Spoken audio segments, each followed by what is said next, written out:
ചൈതന്യരൂപം അമൃതസ്വരൂപം സകലാനുഗ്രഹഭാഗവതം മനുഷ്യരൂപേഷു കൃഷ്ണസ്വരൂപം നമാമി. മള്ളിയോറും വാഴും പുന്നതിരുമേനി പാദം ഏകജന്തം മഹാകായം തപ്തകാഞ്ചനസന്നിഭം ലംബോദരം വിശാലാക്ഷം വന്ദേഹം ഗണനായകം. സരസ്വതീ നമസ്തുഭ്യം വരദേ കാമരൂപിണി. വിദ്യാരംഭം കരിഷ്യാമി സിദ്ധിർഭവതു മേ സദാ. ശാന്താകാരം ഭുജഗശയനം പത്മനാഭം സുരേശം വിശ്വാധാരം ഗഗനസദൃശം മേഘവർണം ശുഭാംഗം. ലക്ഷ്മീകാന്തം കമലനയനം യോഗിഹൃദ്ധ്യാനഗമ്യം വന്ദേ വിഷ്ണും ഭവഭയഹരം സർവലോകൈകനാഥം. ശിവം ശിവകരം ശാന്തം ശിവാത്മാനം ശിവോത്തമം ശിവമാർഗപ്രണീതാരം പ്രണതോസ്മി സദാശിവം. ഹരേ രാമ ഹരേ രാമ രാമ രാമ ഹരേ ഹരേ, ഹരേ കൃഷ്ണ കൃഷ്ണ കൃഷ്ണ ഹരേ ഹരേ. 8 ദിവസമായി ഭാഗവത സംബന്ധമായ പല വിഷയങ്ങളെക്കുറിച്ച് നാം കേട്ടും ചർച്ച ചെയ്തും ഇരിക്കുകയാണ്. 41-ാമത്തെ സത്രത്തിലാണ് സമ്പൂർണമായി പങ്കുകൊള്ളാൻ തീരുമാനിച്ചത്. നാരായണസ്വാമി വിളിച്ചപ്പോഴേ പറഞ്ഞു ഈ സത്രത്തിൽ സമ്പൂർണമായി ഉണ്ടാവും. മറ്റേ സത്രങ്ങളിലൊക്കെ യജ്ഞവേദികളിൽ നിന്ന് ഓടി വന്ന് 1 മണിക്കൂർ പറഞ്ഞ് മടങ്ങിപ്പോവുകയായിരുന്നു പതിവ്. 41-നൊരു പ്രാധാന്യമുണ്ടല്ലോ. തന്നെയുമല്ല, ഗുരുവായൂരിൽ പെരുന്തട്ടയിൽ അത് നടക്കുമ്പോൾ ഗുരുവായൂരപ്പൻ്റെയും മഹാദേവൻ്റെയും പാദങ്ങളിൽ ഇരുന്നു കൊണ്ട് പറയുന്നതിനേക്കാൾ കേൾക്കാൻ സാധിക്കുന്നത് വലിയ പ്രാധാന്യമാണ്. പറയുന്ന ആളിന് 100-ൽ 50 മാർക്കാണെങ്കിൽ കേൾക്കുന്ന ആളിന് 100-ൽ 100 മാർക്കാണ്. പറയുന്നയാളിന് ഒരു നാവേ ഉള്ളൂ, അപ്പോൾ 100-ൽ 50. കേൾക്കുന്ന ആളിന് 2 ചെവികൾ ഉള്ളത് കൊണ്ട് 100-ൽ 200. കേൾക്കാൻ സാധിക്കുക വലിയ പുണ്യമാണ്. ഈ നാവിന് മുകളിലാണ് ചെവികൾ ഇരിക്കുന്നത് എന്നുള്ളത് കൊണ്ട് അതിന് മാർക്ക് കൂടുതലാണ്. പറയാൻ ആർക്കും സാധിക്കും. കേൾക്കാൻ കഴിയുന്നതൊരു പുണ്യമാണ്, സുകൃതമാണ്, ഭാഗ്യമാണ്. അപ്പോൾ അതിന് നിശ്ചയിക്കപ്പെട്ട ചില ആളുകളാണ് രാവിലെ 5 മണി മുതൽ രാത്രി 9 മണി വരെ ഈ സത്രവേദിയിലുള്ളത്. മത്സ്യ, കൂർമ്മ, വരാഹ, നരസിംഹ, വാമന, പരശുരാമ, ശ്രീരാമ, ബലരാമ, ശ്രീകൃഷ്ണ, കൽക്കി രൂപായ നമോ നമഃ എന്ന് പ്രാർത്ഥിക്കാൻ. വേദങ്ങൾ വീണ്ടെടുക്കാൻ മത്സ്യമായി, മന്ദരപർവ്വതത്തെ ഉയർത്താൻ ആമയായി, ഭൂമിദേവി എവിടെയാണെന്ന് കണ്ടുപിടിച്ച് ഹിരണ്യാക്ഷനെ വധിച്ച് ഭൂമിദേവിയെ വീണ്ടെടുക്കാൻ പന്നിയായി. എന്താ പന്നിയായത്? നല്ല മൃഗമൊന്നും ആയില്ല. ഘ്രാണശക്തി ഏറ്റവും കൂടുതൽ പന്നിക്കാണ്. ഭൂമിദേവി എവിടെ ഇരിക്കുന്നു എന്ന് മണത്ത് ചെന്ന് കണ്ടുപിടിക്കണം. കാണുന്ന മലിന വസ്തുക്കളിൽ കൂടി ഊളിയിട്ട് പോകാനുള്ള കഴിവ് പന്നിക്കാണ്. നല്ല മൃഗമായാൽ വഴിയിൽ ഇല്ലാതെയായി പോകും. അപ്പോൾ ഒരു ലക്ഷ്യം സാക്ഷാത്കരിക്കുന്നതിന് ഏത് രൂപമാകാനും മടിയില്ലാത്ത മഹാവിഷ്ണു. ശക്തനായ അച്ഛനെ കൊന്ന ഭക്തനായ മകനെ രക്ഷിക്കാൻ നരനും നരിയും അല്ലാത്ത നരസിംഹമായി. 3 ലോകവും വാണ മഹാബലിയെ വിനയാന്വിതനായി ചെന്ന A K B Nair sir പറഞ്ഞത് ഓർക്കുന്നുണ്ടാവും. ശ്രീരാമ നവമിയും ശ്രീകൃഷ്ണ ജയന്തിയും ആഘോഷിക്കുന്നത് പോലെ വാമന ജയന്തി ആഘോഷിക്കുന്നില്ല. കൊച്ചുകുട്ടിയായി ചെന്ന് 3 അടി മണ്ണ് ചോദിച്ചു. 3 ലോകവും വാണ ആളിനൊരു ധിക്കാരം. കുട്ടി 3 അടി മണ്ണോ, 3 രാജ്യം ചോദിക്കൂ. ഗുരുവായൂരിൽ നിന്ന് ആലപ്പുഴ ജില്ലയുടെ തെക്കേ അറ്റമായ കായംകുളം പള്ളിക്കൽ പോകാൻ 50 രൂപ വണ്ടിക്കൂലി തരണം എന്ന് വന്നൊരാളിനോട് ചോദിക്കുമ്പോൾ 75,000 രൂപ ശമ്പളം വാങ്ങിക്കുന്ന എന്നോട് 50 രൂപയാണോ ചോദിക്കുന്നത്, മിനിമം 5,000 രൂപയെങ്കിലും ചോദിക്കുമെന്ന് പറയുന്ന ധിക്കാരം.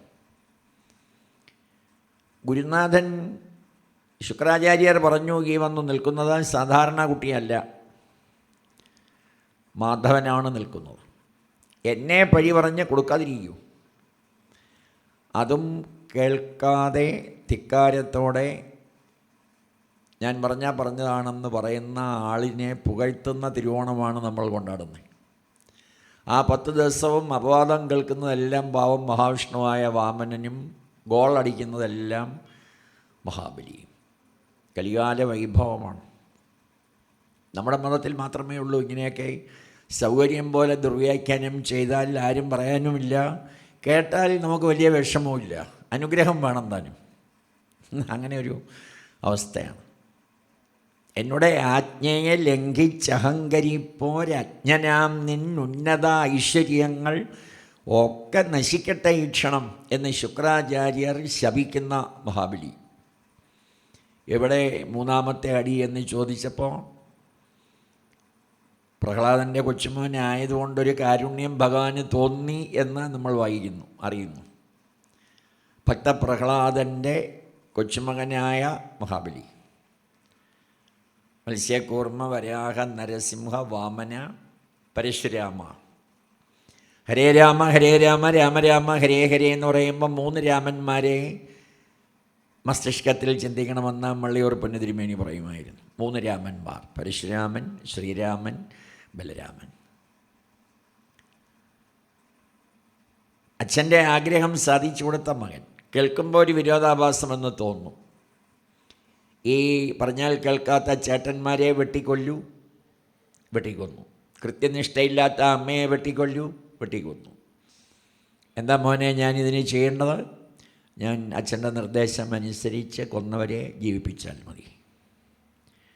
പിന്നെ ഞാൻ കൊന്നതാണെന്ന് തോന്നുകയും അരുത്, ഉറക്കത്തിൽ നിന്നുണർന്നതുപോലെ തോന്നാവൂ. ജമദഗ്നി ഞെട്ടിപ്പോയി. പരശുരാമൻ: അച്ഛനങ്ങുള്ളിലിച്ഛയെന്നാൽ അതങ്ങിച്ഛയെന്നുറച്ചിടണം അമ്മയും. അടുത്ത രാമൻ. ഒരു രാമൻ്റെ കഴിഞ്ഞതേ ഉള്ളൂ. അച്ഛൻ പറഞ്ഞത് അനുസരിച്ച് അച്ഛനെ അത്ഭുതപ്പെടുത്തിയ പരശുരാമൻ കഴിഞ്ഞാൽ 7ാമത്തെ അവതാരം 7ാമത്തെ നക്ഷത്രത്തിൽ ജനിച്ചു, 9ാമത്തെ തിഥിയിലും. അശ്വതി, ഭരണി, കാർത്തിക, രോഹിണി, മകയിരം, തിരുവാതിര, പുണർദം. മത്സ്യം, കൂർമ്മം, വരാഹം, നരസിംഹം, വാമനൻ, പരശുരാമൻ, ശ്രീരാമൻ.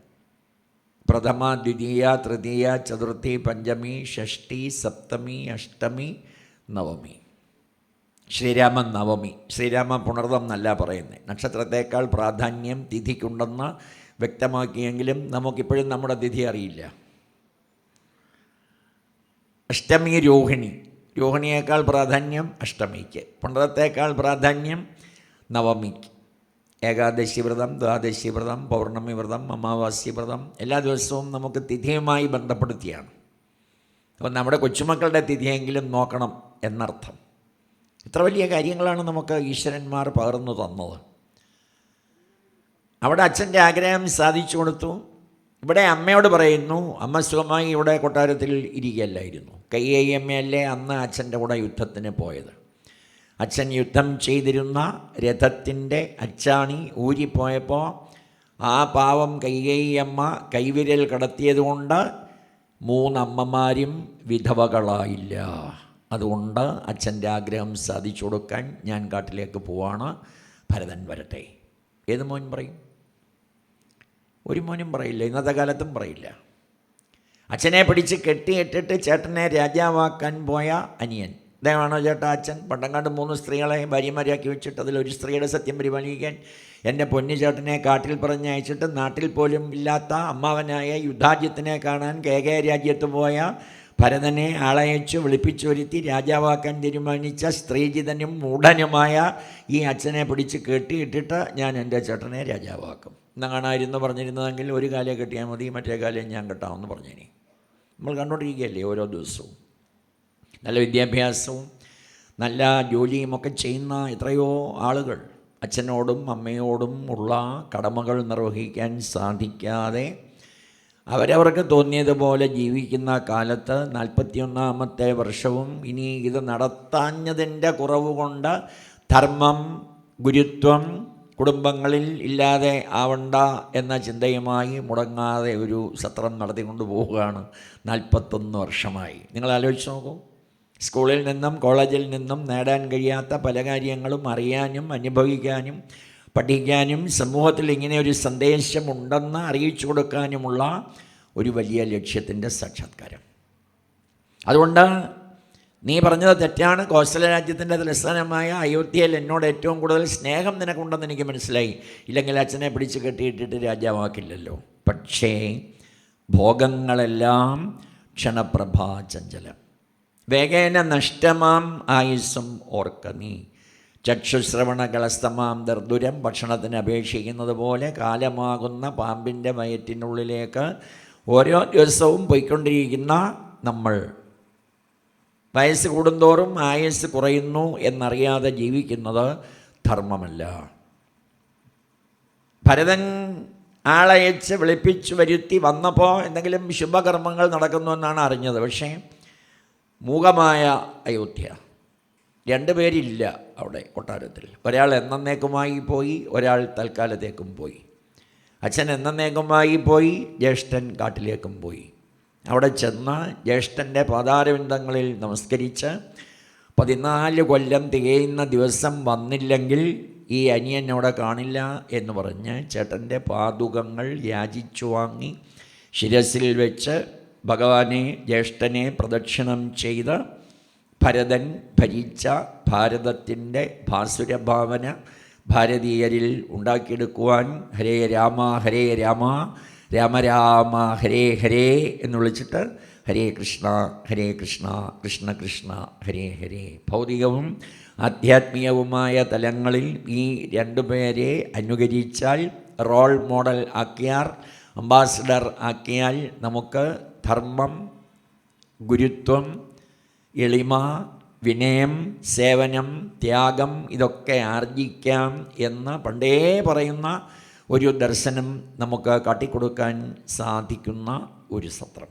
അതിൽ ചെറുപ്പക്കാരുടെ എണ്ണം തുലോം വിരളമാകുന്നതിന് കാരണം ഇതൊന്നും ഞങ്ങൾക്ക് വേണ്ടാത്തതാണെന്ന് ധരിക്കുന്ന ഒരു സമ്പ്രദായത്തിലാണ് അവർ അതിനെ കാണുന്നത്. ബാല്യം, കൗമാരം, യൗവനം, വാർദ്ധക്യം ഈ 4 ഘട്ടങ്ങളിൽ ബാല്യകാലത്ത് നാമം ജപിച്ച് യൗവനകാലത്ത് ഈശ്വരീയ ധർമ്മം പുലർത്തി ആ ധർമ്മത്തെ തൻ്റെ ജീവിതത്തിൽ പ്രായോഗികമാക്കുവാനുള്ള പദ്ധതികൾ പുരാണങ്ങളിലും ഇതിഹാസങ്ങളിലും ധാരാളമുണ്ടെങ്കിലും ദേവാലയങ്ങളിൽ നിന്ന് അത് ആർജിക്കാനോ ഇതുപോലുള്ള സത്രവേദികളിൽ നിന്ന് അത് സ്വീകരിക്കാനോ കഴിയാതെ പോയ കുറവുകൾ പലപ്പോഴും സപ്താഹ നവാഹ വേദികളിലൊക്കെ നമ്മൾ കാണാറുണ്ട്.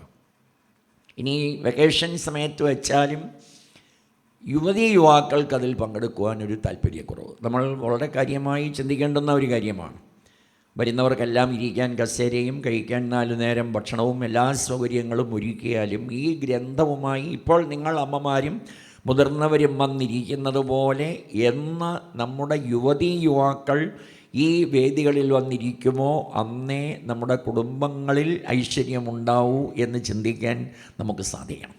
അതിന് കഴിയുന്ന അവസരം ഉണ്ടാക്കിയെടുത്താലും അവർ പലപ്പോഴും അതിലൊന്നും താല്പര്യമുള്ളവരല്ല. ഇപ്പോൾ കുളത്തുപുഴ ശ്രീ ധർമ്മശാസ്ത്ര ക്ഷേത്രത്തിൽ നമ്മുടെ യജ്ഞം നടക്കുമ്പോൾ നാളെ ശ്രീകൃഷ്ണ ഭഗവാൻ അമ്മയെയും അച്ഛനെയും ഗുരുവിനെയും നമസ്കരിക്കുന്ന ഭാഗം വായിക്കുമ്പോൾ കുട്ടികളെല്ലാം അവരുടെ അമ്മയും അച്ഛനുമൊക്കെയായി വരണം, നാട്ടിലെ അധ്യാപകരെല്ലാം വന്നിരിക്കണം എന്ന് പറഞ്ഞപ്പോൾ അമ്മമാരെല്ലാം തയ്യാറായി പോയി. ഒരമ്മ വന്നപ്പോൾ കൊച്ചുമക്കളൊക്കെ വന്നോ അമ്മേ എന്ന് ചോദിച്ചപ്പോൾ ആ അമ്മ പറഞ്ഞു, ഞാൻ പറഞ്ഞു വരാൻ, അപ്പോൾ അവർ പറഞ്ഞു, ഇതൊക്കെ ഓൾഡ് ഐറ്റംസാണ് അമ്മ, ഇതൊക്കെ പോയി നിങ്ങൾ കേട്ട് മോക്ഷം ഞങ്ങൾക്ക് ഇങ്ങനെ കൊണ്ടുവന്നാൽ മതി, ഞങ്ങൾക്കിതിനൊന്നും സമയമില്ല എന്ന് പറയുന്ന +2 കൊച്ചുമക്കൾ, +2 പഠിക്കുന്ന കൊച്ചുമക്കളുടെ മറുപടിയാണ്. ഇതൊരു ക്രൈസ്തവ കുടുംബത്തിൽ പറയില്ല, ഇതൊരു മുസ്ലിം കുടുംബത്തിലും പറയില്ല. എന്താ കാരണം? ബാല്യം മുതലേ അവർ ആ ദേവാലയങ്ങളിൽ അവരുടെ മാതാപിതാക്കളോടൊപ്പം പോയി നിന്ന് ഒന്നും മനസ്സിലായില്ലെങ്കിലും അതെല്ലാം ഈ ചെവികളിലൂടെ കേട്ട് മസ്തിഷ്കത്തിൽ മുഴുവൻ അത് നിറച്ച് മനസ്സിൽ അതിൻ്റെ വക്താക്കളായി മാറിയതിൻ്റെ ഒരു ഐശ്വര്യം അവർക്കുള്ളത് കൊണ്ട് ഞങ്ങളതിലൊക്കെ പങ്കെടുക്കാമെന്ന് പറഞ്ഞ് വരുന്ന ഒരവസ്ഥയാണ് നമുക്ക് സമൂഹത്തിൽ കാണാൻ സാധിക്കുന്നത്. ഒരു യജ്ഞം സംഘടിപ്പിക്കുവാനും ആ യജ്ഞത്തിൽ ആളുകളെ സംഘടിപ്പിക്കുവാനും പ്രഭാഷകന്മാരെ കണ്ടെത്തുവാനും വരുന്നവർക്ക് വേണ്ട ചെറിയ സൗകര്യങ്ങൾ ഒരുക്കുവാനുമൊക്കെ വലിയ പ്രയാസമാണ്, വലിയ ബുദ്ധിമുട്ടാണ്. നാരായണസ്വാമിയൊക്കെ അനുഭവിക്കുന്ന ചില കാര്യങ്ങൾ നമ്മൾ കണ്ടിട്ടുണ്ട്. അതിലാളുകളെ കൊണ്ടുവരണം, സമയത്ത് ഇത് നടന്നു പോകണം, വരുന്നവർക്ക് ഭക്ഷണം ഒരുക്കണം, എല്ലാം ഒരു സ്ഥലത്തെ സംഘാടകരെ കൂടി ഒരുമിച്ച് ചേർത്ത് ഒരു വീട്ടിലൊരു കാര്യം നടത്തുന്നതിന് ഇത്രയും പ്രയാസമില്ല. ഒരു സമൂഹത്തിൽ അത് ആവിഷ്കരിക്കുമ്പോൾ അതിലൊക്കെ നമുക്ക് ബാധ്യതയുണ്ടെന്ന് ചിന്തിക്കുവാനും അതിൽ പങ്കാളികളാകാനും ഇപ്പോൾ ഈ ഇരിക്കുന്നവരൊക്കെ ചെയ്യുന്ന ഈ കർമ്മത്തിൻ്റെ ഫലം നിശ്ചയമായും നമ്മുടെ അടുത്ത ഒരു 7 തലമുറയ്ക്ക് ലഭിക്കും എന്നുള്ള ആത്മവിശ്വാസവുമാണ് ഈ വക കാര്യങ്ങൾ നടത്തി കൊണ്ടുപോകുന്നതിന് കാരണം. 5 മണിക്ക് നാമജപത്തോടുകൂടി ഉണരുന്ന ഒരു യജ്ഞവേദിയിൽ ഇടവേളകളില്ലാതെ അനവരതം, അനിസ്യൂതം, അവിരാമം, അഭംഗുരം, ഇങ്ങനെ പല പല ചർച്ചകൾ കേട്ട് കേട്ട് കേട്ട് 12 ദിവസം നമ്മുടെ മനസ്സും മസ്തിഷ്കവും, മനസ്സെന്ന് പറയുന്ന അവയവം ശരീരത്തിലില്ല, മസ്തിഷ്കം ഉണ്ട് താനും, ബാക്കി ഏത് അവയവവും എടുത്തു കൊടുക്കാൻ പറഞ്ഞാൽ ദാനം ചെയ്യാം. പക്ഷെ മനസ്സെന്ന് പറയുന്ന ഒരു അവയവം ഒന്നും ചെയ്യാൻ പറ്റില്ല. അതിനെ കേന്ദ്രീകരിച്ചാണ് എല്ലാം നടക്കുന്നത്. നമ്മളിവിടെ ഇരിക്കുന്നുവെങ്കിലും നോക്കുന്നത് ഒന്നിലേക്കാണെങ്കിലും മനസ്സെവിടെയാണെന്ന് ആ ആളിന് മാത്രമേ അറിയാവൂ. ഒരർത്ഥം മരണമാണ് ഉറക്കം. അത് 2, 3, 4 മണിക്കൂർ ഉറങ്ങിക്കഴിഞ്ഞ് രാവിലെ ഉണർന്ന് ഈശ്വരീയ കർമ്മങ്ങളിലേക്ക് വ്യാപൃതരായി നമ്മൾ കുറേ സമ്പത്ത് നേടിയതുകൊണ്ടോ കുറേ വിദ്യാഭ്യാസം നേടിയതുകൊണ്ടോ മാത്രം മനുഷ്യനാവുന്നില്ല. അവൻ അറിയേണ്ടുന്ന ചില കാര്യങ്ങൾ, അനുഭവിക്കേണ്ടുന്ന ചില കാര്യങ്ങൾ ഉണ്ടെന്ന് അറിയിച്ചു കൊടുക്കാൻ നമുക്ക് ബാധ്യതയുണ്ട്. അതിൽ നമ്മൾ പങ്കാളികളായോ? ഈ കലിയുഗത്തിൽ ഒരു നാമം ജപിച്ചാൽ മതി, ഒരുപാട് നാമമൊന്നും ജപിക്കണമെന്ന് പറഞ്ഞിട്ടില്ല. ഇപ്പോൾ ശ്രീരാമചന്ദ്രൻ്റെ നാമം ശബരിക്കും ഹനുമാൻ സ്വാമിക്കും രാമ എന്ന 2 അക്ഷരമല്ലാതെ, ആ ഒരു നാമമല്ലാതെ രണ്ടാമതൊരു നാമമോ മൂന്നാമതൊരു അക്ഷരമോ അറിയില്ലായിരുന്നു. നാരായണ എന്ന 4 അക്ഷരമല്ലാതെ 5-മതൊരു അക്ഷരമോ രണ്ടാമതൊരു നാമമോ ഭക്തപ്രഹ്ലാദന് അറിയില്ലായിരുന്നു. ഓം നമോ ഭഗവതേ വാസുദേവായ എന്ന 12 അക്ഷരമല്ലാതെ 13-മതൊരു അക്ഷരമോ രണ്ടാമതൊരു നാമമോ ധ്രുവന് അറിയില്ലായിരുന്നു. നമുക്കൊക്കെയോ ഇതൊഴിച്ച് ബാക്കിയെല്ലാം അറിയാം. അവരുടെ മുന്നിൽ ഈശ്വരൻ വന്നില്ലേ? ഞാനാണ് നാരായണൻ, നീ എന്തിനാ പേടിക്കുന്നേ എന്ന് പ്രഹ്ലാദനോട് ചോദിക്കുകയാണ്. ധ്രുവൻ്റെ ശിരസിൽ കൈവച്ച് ഞാനാണ് വാസുദേവൻ എന്ന് പറയുമ്പോഴാണ് ധ്രുവൻ കാണുന്നത്. മുഖത്ത് നോക്കിയാൽ കണ്ണുനീർ വരും എന്നുള്ളതുകൊണ്ട് എത്രയെത്ര രഘുനാഥ കീർത്തനം തത്ര തത്ര കൃതമസ്തകാഞ്ജലിയും ബാഷ്പവാരി പരിപൂർണലോചനം മരുതിയും നമത രാക്ഷസാന്തകം. ആലോചിച്ച് നോക്കൂ. വിജയപ്രദ സ്തോത്രം എന്നൊരു പുസ്തകമുണ്ട്, നിങ്ങളത് കിട്ടിയാൽ വാങ്ങണം. വിജയപ്രദ സ്തോത്രം. ഇപ്പോൾ ശ്രീരാമചന്ദ്രൻ ഹനുമാൻ സ്വാമിയെ ലങ്കയിലേക്ക് അയക്കുന്നു. അപ്പോൾ പറഞ്ഞു കൊടുക്കുന്ന ഒരു സ്തോത്രമുണ്ട്. ആ സ്തോത്രം പരമശിവൻ്റേതാണ്. ഞാൻ ഗുരുവായൂരപ്പൻ്റെയും പെരുന്തട്ട മഹാദേവൻ്റെയും മധ്യത്തിൽ നമ്മൾ ഈ ഭദ്രദീപ പ്രതിഷ്ഠ ഉൾപ്പെടെ ഇന്ന് 9-ാം ദിവസമാണ്. ഒരു നവാഹമാണെങ്കിൽ പൂർത്തീകരിക്കേണ്ട ദിവസമാണ്. ഈ 9 ദിവസമായി ഇരിക്കുന്നതിൻ്റെ ഒരു കാര്യം ചിന്തിച്ചതാണ് ഇവിടെ ഇരുന്നുകൊണ്ട്. അപ്പോൾ പരമശിവൻ്റെ നാമമാണ് പറഞ്ഞു കൊടുക്കുന്നത്. കേശാദിപാദ വർണ്ണനയാണ്. കുരുക്ഷേത്ര യുദ്ധം നടക്കുമ്പോൾ അർജുനനോട് ശ്രീകൃഷ്ണ ഭഗവാൻ പറയുകയാണ്, നീ ഹനുമാനെ ഒന്നും മനസ്സിൽ ചിന്തിക്കൂ, വരട്ടെ. അപ്പോൾ അർജുനൻ ചിന്തിച്ചു. ഹനുമാൻ സ്വാമി വന്നപ്പോൾ അർജുനൻ പറയുകയാണ്, ഈ ലങ്ക കടക്കാൻ കഴിഞ്ഞ അവതാരകാലത്ത് ശ്രീരാമസ്വാമി അങ്ങേക്ക് പറഞ്ഞു തന്ന മന്ത്രം ഒന്ന് പറഞ്ഞാൽ നന്നായിരുന്നു. അതെന്തിനാ ഞാൻ പറയുന്നത്? പെട്ടെന്ന് ശ്രീകൃഷ്ണ ഭഗവാൻ വന്നിട്ട് പറഞ്ഞു, അതെനിക്കൊന്ന് കേൾക്കണം. പെട്ടെന്ന് ദർശനം കൊടുത്ത സമയത്ത് ഹനുമാൻ സ്വാമി ഹരേ രാമ രാമ രാമ ഹരേ ഹരേ എന്ന് പറഞ്ഞു എന്നാണ്. പെട്ടെന്നാണ് ചിന്തിച്ചത്, അയ്യോ ഇത് ശ്രീകൃഷ്ണനാണല്ലോ, ഹരേ കൃഷ്ണ കൃഷ്ണ കൃഷ്ണ ഹരേ ഹരേ. അപ്പോൾ കഴിഞ്ഞ അവതാരകാലത്ത് ഞാൻ പറഞ്ഞു തന്ന ആ നാമം ഒന്ന് പറയൂ. അപ്പോൾ ഹനുമാൻ സ്വാമി പറയും, അത് അങ്ങ് തന്നെയല്ലേ പറഞ്ഞത്, അത് അങ്ങയ്ക്ക് അറിയാമല്ലോ, പിന്നെന്തിനാണ് എന്നെ കൊണ്ട് പറയിപ്പിക്കുന്നത്? അല്ല, അത് അങ്ങ് പറഞ്ഞ് കേൾക്കുമ്പോൾ എനിക്കൊരു സന്തോഷമാണ്. അപ്പോൾ വീണ്ടും അന്നത്തെ ഈ നാമം പറയുന്നു. പുസ്തകത്തിൻ്റെ പേര് വിജയപ്രദ സ്തോത്രം എന്നാണ്. അപ്പോൾ ഇത് പറഞ്ഞ് കഴിഞ്ഞിട്ട് പറഞ്ഞു, ശരി, അങ്ങ് ഇവിടെ ഈ യുദ്ധം തീരുന്നത് വരെ ഇരുന്നോളൂ. അത്ര പ്രചാരം ലഭിക്കാത്ത ഒരു കാര്യമാണിത്. ഈ യുദ്ധം തീരുന്നത് വരെ അങ്ങ് ഈ രഥത്തിൽ ഇരുന്നോളൂ. പെട്ടെന്ന് രഥത്തിൽ കൊടിയടയാളമായി വസിച്ചു എന്നാണ്. അപ്പോൾ ഓരോ ദിവസവും ഈ ശ്രീകൃഷ്ണ ഭഗവാനെ കണ്ടുകൊണ്ടാണ് ഇരിക്കുന്നത് ഹനുമാൻ സ്വാമി. യുദ്ധം ഇത്രയും നീട്ടിക്കൊണ്ട് പോയതും ഹനുമാൻ സ്വാമിയാണെന്ന് അത്രയും ദിവസം കാണാമല്ലോ. 17ാമത്തെ ദിവസം ശ്രീകൃഷ്ണ ഭഗവാൻ അർജുനനോട് പറഞ്ഞു, നീ അപ്പുറത്ത് നിൽക്കുന്ന 2 പേരോടുള്ള വിരോധം മാറ്റണം, ഇല്ലെങ്കിൽ ജയിക്കാൻ സാധിക്കില്ല. ആരോടുള്ള വിരോധം? ഭീഷ്മരോടും ദ്രോണാചാര്യരോടുമുള്ള വിരോധം. അല്ല, അത് അവർ ശത്രുപക്ഷത്ത് നിന്നുകൊണ്ട് എനിക്കെതിരെ നിൽക്കുന്നതിൻ്റെ വിരോധമാണ്. അല്ല, അവരിങ്ങോട്ട് തിരിഞ്ഞു നിന്ന് ശത്രുപക്ഷത്താണെങ്കിലും എന്നോട് പ്രാർത്ഥിക്കുന്നത് എന്താണെന്ന് അർജുനൻ അറിയാമോ? യുദ്ധത്തിൽ നീ ജയിക്കണമെന്നാണ്. അർജുനൻ്റെ കണ്ണുകളിൽ നിന്ന് കണ്ണുനീർ ധാരധാരയായി ഒഴുകി. അതുവരെ വിരോധമായിരുന്നു ഭീഷ്മപിതാമഹനോടും ദ്രോണാചാര്യരോടും. നീ മനസ്സുകൊണ്ട് ആ വിരോധം മാറ്റിയില്ലെങ്കിൽ നിനക്ക് ജയിക്കാൻ സാധിക്കില്ല. അതേ ദിവസം തന്നെ ദ്രൗപദിയോട് പറഞ്ഞു, പാഞ്ചാലിയോട് പറഞ്ഞു, നീ അപ്പുറത്ത് പോയി ഭീഷ്മപിതാമഹൻ്റെ പദാരവിന്ദങ്ങളിൽ നമസ്കരിക്കണം. അത് വലിയ ഇഷ്ടം തോന്നിയില്ല പാണ്ഡവന്മാർക്കും ദ്രൗപദിക്കും. ദ്രൗപദിയോട് പോകൂ എന്ന് പറഞ്ഞു. മനസ്സോടെ പോയി. ദ്രൗപദി ചെന്ന് നമസ്കരിച്ചു. ഭീഷ്മപിതാമഹൻ 2 കൈകളും ശിരസിൽ കൈവച്ച് അനുഗ്രഹിച്ച് എന്തോ പറഞ്ഞു. പറഞ്ഞത് ഇപ്പുറത്ത് നിൽക്കുന്ന പാണ്ഡവന്മാർക്ക് കേൾക്കാൻ സാധിക്കില്ലല്ലോ. ഭഗവാൻ അറിയാമായിരുന്നു എന്താ പറഞ്ഞതെന്ന്. മടങ്ങി വന്നു. വലിയ തൃപ്തിയോടൊന്നും അല്ല വന്നേ പാഞ്ചാലി. എൻ്റെ പാണ്ഡവന്മാർക്കെതിരെ നിൽക്കുന്ന ആളിനെ നമസ്കരിക്കാൻ വിട്ടിരിക്കുന്നു എന്ന ചിന്തയായിരുന്നു. പാണ്ഡവന്മാർ കേൾക്കെ ചോദിച്ചു, ദ്രൗപദി എന്തോ, എന്താ ഭീഷ്മപിതാമഹൻ നിൻ്റെ ശിരസിൽ കൈവച്ച് എന്തോ പറഞ്ഞത്? ദീർഘസുമംഗലീ ഭവാൻ.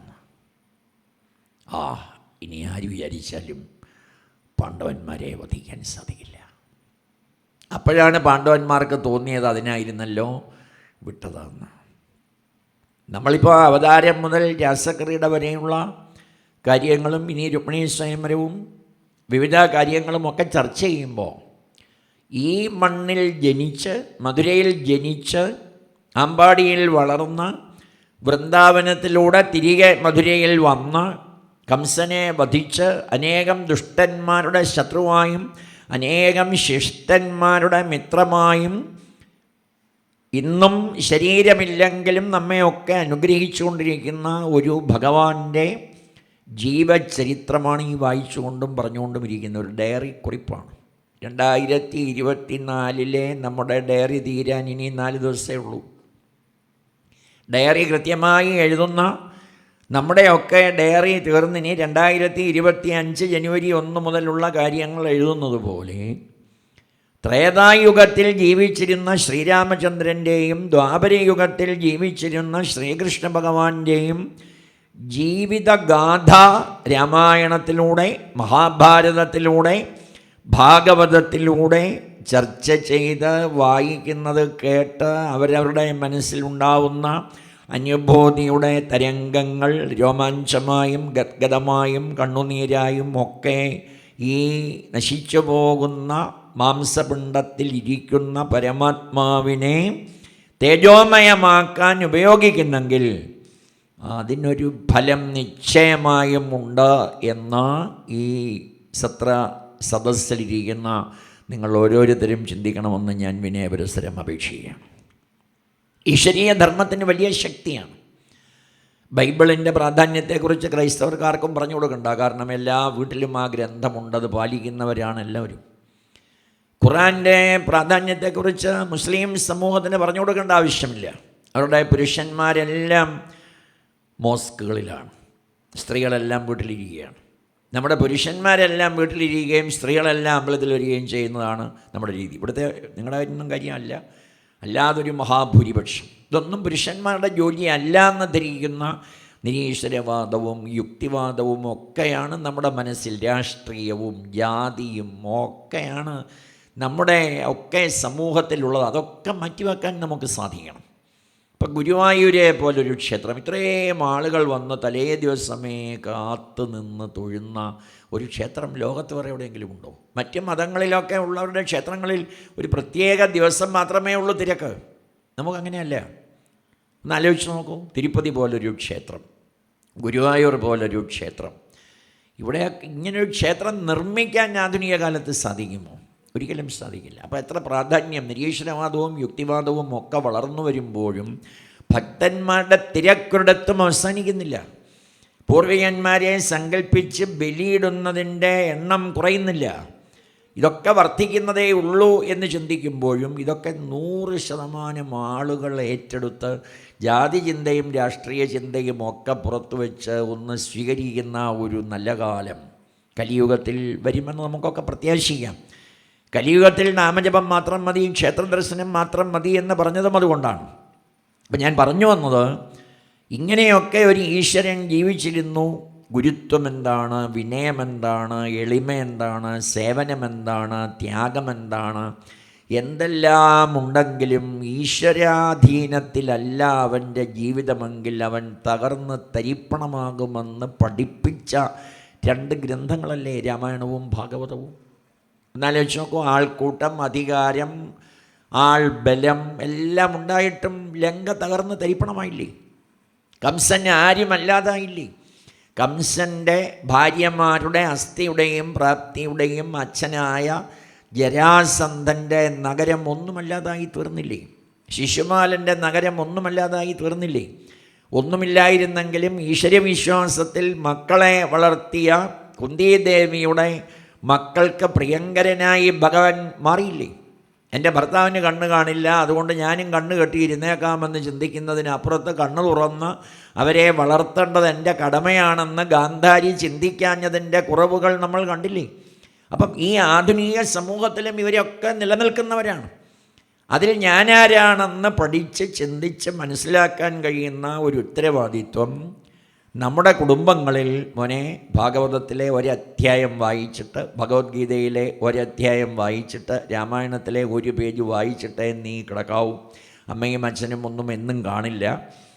പക്ഷേ ഭഗവാൻ നിൻ്റെ കൂടെ ഉണ്ടാകണമെങ്കിൽ ചില കർമ്മങ്ങൾ അനുഷ്ഠിക്കണം എന്ന് പണ്ടൊക്കെയും കൊച്ചുമക്കൾക്കും മക്കൾക്കും പറഞ്ഞു കൊടുക്കാനുള്ള അധികാരം അമ്മുമ്മമാർക്കും അപ്പൂപ്പന്മാർക്കും അമ്മയെക്കാളും അച്ഛനേക്കാളും ഉണ്ടായിരുന്നു. ഇന്ന് അതുമില്ലാതായിരിക്കുന്നു. നമ്മുടെയൊക്കെ ഇങ്ങനെ നടക്കുന്നതുകൊണ്ട് സഞ്ചരിക്കുന്നതുകൊണ്ട് മനസ്സിലാവുന്നതാണ്. ഇന്ന് അതിനുള്ള അധികാരവും ഇല്ല. ഇതൊക്കെ നമ്മുടെ കുറവുകളായി കണ്ട് അതിനെയൊക്കെ അതിജീവിച്ച് മുന്നോട്ട് പോകാനുള്ള ഒരു കരുത്താർജിക്കാൻ ഇതേപോലെയുള്ള സത്രവേദികളിൽ സാധിക്കും. എന്നിട്ട് ഈ വിജയപ്രദ സ്തോത്രത്തിൽ ഇതെല്ലാം കണ്ട് സന്തോഷിച്ച് ഹനുമാൻ സ്വാമി ഈ അവതാരകാലത്തെ ശ്രീകൃഷ്ണനെയും കൂടെ ഒന്ന് കണ്ടാൽ കൊള്ളാമായിരുന്നു എന്ന് ചിന്തിച്ച് ഹിമാലയത്തിൽ ഇരുന്ന് പ്രാർത്ഥിച്ചതിൻ്റെ ഫലം ഹനുമാൻ സ്വാമി ഈ അവതാരത്തിലും കണ്ടു എന്ന് പറയുന്ന ഒരു ഭാഗം ഗുരുവായൂർ പുസ്തകശാലയിലൊക്കെ അന്വേഷിച്ചാൽ അത് കിട്ടിയേക്കാം. എന്നിട്ട് ആ ഗ്രന്ഥത്തിലാണ് രാമായണത്തിൽ ഹനുമാൻ സ്വാമിക്ക് അങ്ങോട്ട് പോകുന്ന സമയത്തൊരു അടയാളവാക്യം ശ്രീരാമചന്ദ്രൻ പറഞ്ഞു കൊടുക്കും. അത് രാമായണത്തിലില്ല. സീതാദേവി ഇങ്ങോട്ട് പറഞ്ഞു വിടുന്നതേ രാമായണത്തിലുള്ളൂ. കാകവൃത്താന്തം. ഭഗവാൻ മടിയിൽ തലവെച്ച് കിടന്നുറങ്ങിയപ്പോൾ ദേവേന്ദ്രൻ്റെ മകൻ ജയന്തൻ കാക്കയായി വന്നതും പലല ശകലങ്ങൾ. പലലം എള്ളുണ്ടയാണ്, അതിനൊക്കെ ദുർവ്യാഖ്യാനം നടത്തുന്നവരുണ്ട് നമ്മുടെ ആളുകൾ. പലലം എള്ളാണ്. ഒരു വാക്കിന് പല അർത്ഥങ്ങളില്ലേ, സന്ദർഭത്തിനനുസരിച്ച് അർത്ഥം മാറും. എനിക്ക് നവജാത ശിശു പിറന്നു എന്ന് പറഞ്ഞാൽ നവം പുതിയതാണ്. നവജാത ശിശുവിനെ കാണാൻ വന്നയാൾ 8 കുട്ടികൾ എന്തിയെന്ന് ചോദിച്ചാൽ കുഴഞ്ഞു പോയില്ലേ? നവജാത ശിശു പിറന്നു എന്ന് പറഞ്ഞയാൾ സംസ്കൃത അധ്യാപകനായിരുന്നു. നവം പുതിയത്. കാണാൻ വന്നയാൾ ഒരു കുട്ടിയെ കണ്ടുള്ളൂ, ബാക്കി 8 കുട്ടികൾ എന്തിയെ എന്ന് ചോദിച്ചാൽ കുഴഞ്ഞു പോകും. അദ്ദേഹം നവധാന്യം എടുത്ത് കൊടുക്കുന്ന ആളായിരുന്നു. അവിടെ നവത്തിന് 9 അർത്ഥം. അതുപോലെയാണ് ഓരോന്നും. മോനെ, നമ്മുടെ പുരയിടത്തിൽ പൈ കയറിയ മക്കളെ, പൈ പശുവാണ്. നീ സ്കൂളിൽ പോവാണോ? പോക്കറ്റിൽ ഒരു പയ്യും ഇല്ലല്ലോ എന്ന് വെച്ചാൽ പശു ഇല്ലല്ലോ എന്നാണോ? അല്ല, പൈസയാണ്. ഗുരുവായൂരിൽ ആ പയ്യയുടെ കടയിൽ പോയി ഒരു കരി വാങ്ങിച്ച് പെരുന്തട്ടയിൽ സമർപ്പിക്കുക. Pai and brothers wholesale rice മർച്ചൻ്റാണ് പൈ. ഇതെല്ലാം കേട്ട കുട്ടി സ്കൂളിൽ ചെല്ലുമ്പം മാത്തമാറ്റീഷ്യൻ പൈ ആർ സ്ക്വയർഡ് എന്ന് പറഞ്ഞാൽ പൈ ഈസ് ഈക്വൽ ടു 3.14 ആണ്. സന്ദർഭത്തിനനുസരിച്ച് അർത്ഥം മാറും. പാലിക്കുന്നത് കൊണ്ട് പതി, രമിപ്പിക്കുന്നത് കൊണ്ട് രമണൻ, കാന്തിയുള്ളവനായതുകൊണ്ട് കാന്തൻ, പ്രിയപ്പെട്ടവനായതുകൊണ്ട് പ്രിയൻ, ഭരിക്കുന്നത് കൊണ്ട് ഭർത്താവ്. പഞ്ചാലി 5 ഭർത്താക്കന്മാർ എന്ന് വെച്ചാൽ ഹസ്ബൻഡ് എന്ന അർത്ഥത്തിലല്ല. അപ്പം 16,008 നാരായണീയം എത്രയോ സമയം വായിച്ചു. വിലസദ് ഉപനിഷത് സുന്ദരീ മണ്ഡലൈശ്ച 16,008 ഉപനിഷത്തുക്കളോടൊപ്പം രമിച്ച, അതിനെ ഭരിച്ച ഭർത്താവ്. ഭൂമി ഭർത്ത പിതാ നാരീജിതനല്ല, കാമിയുമല്ല, മൂഢാത്മാവുമല്ല, കേൾ എന്ന് ലക്ഷ്മണനോട് ശ്രീരാമേന്ദ്ര ഭഗവാൻ പറയുന്നില്ലേ? ഭൂമി ഭർത്താവ് എന്ന് വെച്ചാൽ ഭൂമിയുടെ ഹസ്ബൻഡ് എന്നാണോ? അല്ല. ഇനി ഇതിനെയൊക്കെ കുറ്റം പറയുന്ന മിസ് ഇൻ്റർപ്രിട്ടേഷൻസ്, ദുർവ്യാഖ്യാനങ്ങളൊക്കെ നടത്തുന്നവർ ഇതിലെ നന്മയെ അങ്ങ് അംഗീകരിച്ചാൽ പോരെ. ഇതിനെപ്പറ്റി എന്തിനാണ് കുറ്റം പറയുന്നത്? ക്ഷീരമുള്ളൊരകടിൻ ചുവട്ടിലും ചോര തന്നെ കൊതുകിന് കൗതുകം. നരകാസുരൻ്റെ തടവറയിൽ കിടന്ന 16,000 പേരെ ശ്രീകൃഷ്ണ ഓസ്കാർ ഭവന നിർമ്മാണ പുനരധിവാസ പദ്ധതി പ്രകാരം അവർക്ക് ഷെൽട്ടറുകൾ നിർമ്മിച്ചു കൊടുത്തിരിക്കുകയായിരുന്നു. അതുകൊണ്ട് അവരെല്ലാം ഭാര്യമാരാണോ? അവരെല്ലാം ഭരിച്ചവനാണ് ഭർത്താവ്.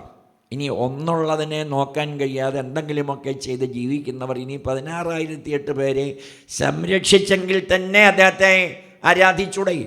നമ്മളൊന്ന് ആലോചിച്ച് നോക്കൂ. അപ്പോൾ ഇതിലൊന്നും കുറ്റം കാണാതെ ഇതിൻ്റെയൊക്കെ നന്മകൾ എന്താണെന്ന് പഠിച്ച് തനിക്ക് സ്വീകരിക്കേണ്ടത് എന്താണെന്ന് പഠിക്കാൻ സാധിക്കണം. അപ്പോൾ ഈ വിജയപ്രദ സ്തോത്രത്തിലാണ് ശ്രീരാമചന്ദ്ര ഭഗവാൻ അങ്ങോട്ട് പറഞ്ഞു വിടുന്ന അടയാളവാക്യം ഉള്ളത്.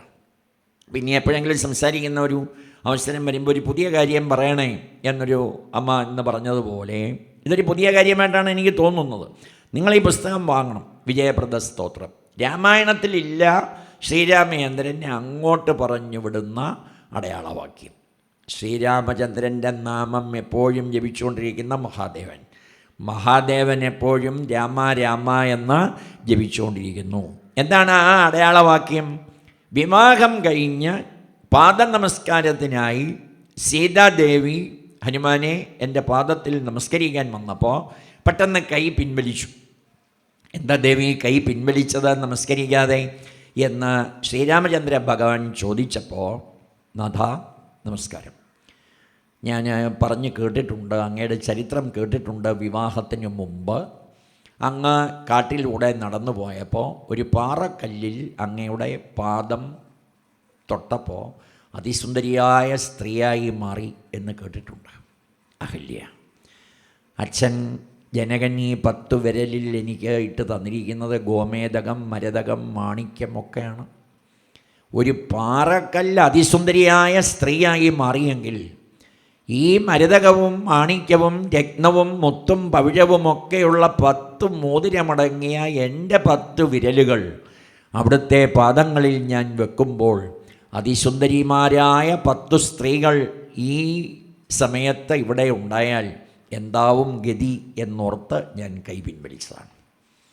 പെട്ടെന്ന് ശ്രീരാമചന്ദ്രൻ സീതാദേവിയെ തോളിൽ തട്ടിക്കൊണ്ട് പറയും, ദേവി 10 അല്ല 20 സുന്ദരിമാരായ സ്ത്രീകൾ ഇവിടെ ഉണ്ടായാലും ഭാര്യ എന്ന നിലയിൽ ദേവി മാത്രമേ എൻ്റെ കൂടെ കാണൂ. ഇതാണ് ഏകപത്നി വ്രതം. ഇത് ഈ വിജയപ്രദ സ്തോത്രത്തിൽ മാത്രമേ ഉള്ളൂ. രാമായണത്തിലില്ല, നമ്മൾ എവിടെ പരിശോധിച്ചാലുമില്ല. രാമായണം നമ്മൾ നോക്കൂ. ഇത് എനിക്കും ദേവിക്കും മാത്രം അറിയാവുന്ന ഒരു കാര്യമാണ്. ഇത് അവിടെ ചെന്ന് ദേവിയോട് പറയുമ്പോൾ ഞാൻ തന്നെ പറഞ്ഞതാണ് എന്ന് നിനക്ക് ബോധ്യപ്പെടും. ഹനുമാൻ സ്വാമി വളരെ സന്തോഷത്തോടു കൂടി ആ അടയാളവാക്യം സ്വീകരിച്ച് ലങ്കയിൽ ചെന്ന് ആ വിവരം പറയുകയും അങ്കുലീയം നൽകുകയും തിരിച്ച് ദേവി പറഞ്ഞുവിട്ട കാകവൃത്താന്തം ഇവിടെ വന്ന് ശ്രീരാമചന്ദ്രനോട് പറഞ്ഞതുമായാണ് ചരിത്രം. അത് പറഞ്ഞപ്പോൾ കണ്ടേൻ സീതയെ, സീതയെ കണ്ടു എന്നല്ല പറഞ്ഞത്, കണ്ടേൻ സീതയെ. അങ്ങനെ ആരെങ്കിലും പറയുമോ? തിരുവനന്തപുരത്ത് പോയിട്ട് മുഖ്യമന്ത്രിയെ കണ്ടു, ഡൽഹിയിൽ പോയിട്ട് പ്രധാനമന്ത്രിയെ കണ്ടു, അല്ലാതെ കണ്ടേൻ പ്രധാനമന്ത്രിയെ, കണ്ടേൻ മുഖ്യമന്ത്രിയെ എന്ന് പറയില്ല. അതിനും ആചാര്യന്മാർ പറഞ്ഞു, ഹനുമാൻ സ്വാമിയെ സംബന്ധിച്ചിടത്തോളം ശബ്ദം, ശ്രുതി, വ്യാകരണം ഇതൊക്കെ സൂര്യദേവനിൽ നിന്ന് പഠിച്ചയാളാണ്. ആരെയാണ് കണ്ടതെന്ന് ഇരിക്കുന്നവർക്കെല്ലാം അറിയാം, ആരെയാണ് കാണാൻ പോയതെന്നും അറിയാം. സീതയെ കണ്ടു എന്ന ആ ഒരു നിമിഷം കണ്ടെന്നാണോ കണ്ടില്ലെന്നാണോ പറയാൻ വരുന്നത്? അങ്ങനെ ഒരു ആശങ്ക വേണ്ട. അതുകൊണ്ട് കണ്ടേൻ, ആരെ എന്ന് ഞാൻ പറഞ്ഞില്ലെങ്കിലും അറിയാം. ഉരസി മുഹുരഭി മുഹുരണച്ചു പുൽകീടിനാൻ ഓർക്കടോ മാരുതപുത്ര ഭാഗ്യോദയം ഭുവനതലം അതിലൊരുവൻ ഇങ്ങനെയില്ലഹോ പൂർണ്ണ പുണ്യൗഖ സൗഭാഗ്യമുണ്ടായടോ എന്ന് പറഞ്ഞുകൊണ്ടാണ് രാമായണത്തിലെ ആ സുന്ദരകാന്ഡം പൂർത്തീകരിക്കുന്നത്. ഗുരുവായൂരപ്പൻ്റെയും പെരുന്തട്ട മഹാദേവൻ്റെയും തിരുമുറ്റത്ത് ഈ 41ാമത് അഖില ഭാരത ശ്രീമദ് ഭാഗവത മഹാസത്രത്തിൽ ഭദ്രദീപ പ്രതിഷ്ഠ ഉൾപ്പെടെ 9 ദിവസമായി പങ്കെടുത്തുകൊണ്ടിരിക്കുന്ന നമുക്കെല്ലാം ഗുരുവായൂരപ്പനും മഹാലക്ഷ്മിയും, മഹാദേവനും പാർവതീദേവിയും, ഗണപതി ഭഗവാനും സുബ്രഹ്മണ്യസ്വാമിയും, ഹനുമാൻ സ്വാമിയും, അയ്യപ്പസ്വാമിയും സർവ അനുഗ്രഹങ്ങളും ചൊരിഞ്ഞു തരണമേ എന്ന് പ്രാർത്ഥിച്ചുകൊണ്ട് 3:45 മണിക്ക് ചായകുടിയും കഴിഞ്ഞ് 4 മണിക്ക് അടുത്ത പ്രഭാഷണത്തിലേക്ക് നമുക്ക് കടക്കണം എന്ന നാരായണസ്വാമിയുടെ നിർദ്ദേശം മാനിച്ച് അരമണിക്കൂർ 24 മിനിറ്റ്, ഒരു നാഴിക ഈ ഒരു വിഷയത്തെക്കുറിച്ച് സംസാരിച്ചു എന്നേ ഉള്ളൂ. 31-ന് മുമ്പ് ഇങ്ങനെ ഇടയ്ക്ക് കിട്ടുന്ന സന്ദർഭങ്ങളിലൊക്കെ നമുക്ക് എന്തെങ്കിലും ഒരു പുതിയ വിഷയം ചർച്ച ചെയ്യാനും ശ്രീ ഗുരുവായൂരപ്പനും പെരുന്തട്ട മഹാദേവനും കാരുണ്യവും കൃപയും കടാക്ഷവും ദയയും വാത്സല്യവും ചൊരിയണമേ എന്ന് പ്രാർത്ഥിച്ചുകൊണ്ട് വെള്ളിയാഴ്ചയും ദ്വാദശിയുമായ ഈ ദിവസം ഈ സത്സംഗത്തിൽ ഇനിയും പങ്കെടുക്കാൻ നിങ്ങൾക്കെല്ലാവർക്കും സാധിക്കണമേ എന്ന് പ്രാർത്ഥിച്ചുകൊണ്ട് എൻ്റെ എളിയ വാക്കുകൾ നിങ്ങളുടെ മനസ്സുകളിൽ വിനയാന്വിതനായി സമർപ്പിക്കുന്നു. നമസ്കാരം.